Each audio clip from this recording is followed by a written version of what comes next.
Tower100 Mini is a new ITX chassis from Thermaltake with a completely different design. It places the motherboard along the back of the chassis, the GPU directly into the PSU slot, the rear I/O at the top under a cover, and a large ATX power supply in the basement. It's larger than most ITX cases, but the glass on three sides gives it a different look that may be attractive to hardware enthusiasts.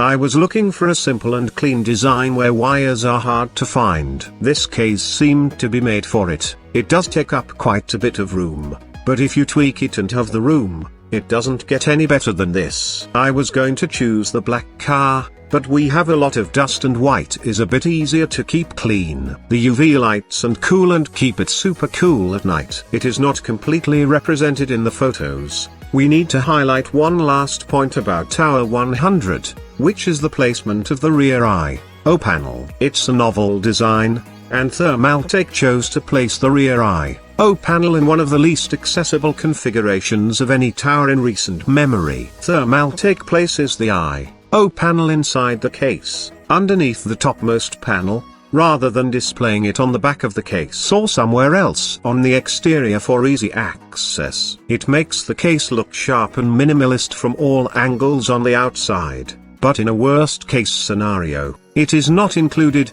You'll need to snake the cables through cutouts in the rear of the case and bend them down to the ports.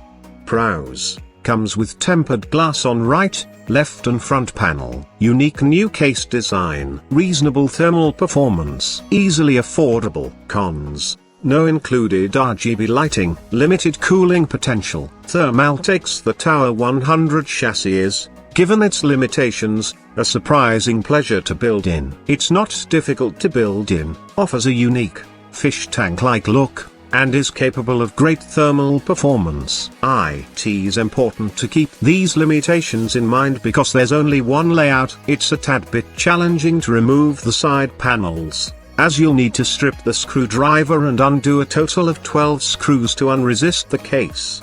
The cooling potential is good on the GPU front, but limited to a 120mm I/O for the CPU. Cable management is also a bit of an afterthought, and the power LED is too bright when seen from a straight-on angle. It's also quite large for mini ITX cases, edging into micro ATX territory. But nothing is perfect in this world, and anything that comes close is usually very expensive. The Tower100 is a fairly affordable package that is well worth the $109 asking price, and if you're not keen on the look, the Phanteks Evolve Shift 2 is also a good choice, as it offers similar fun but more customizability, and is also about the same price.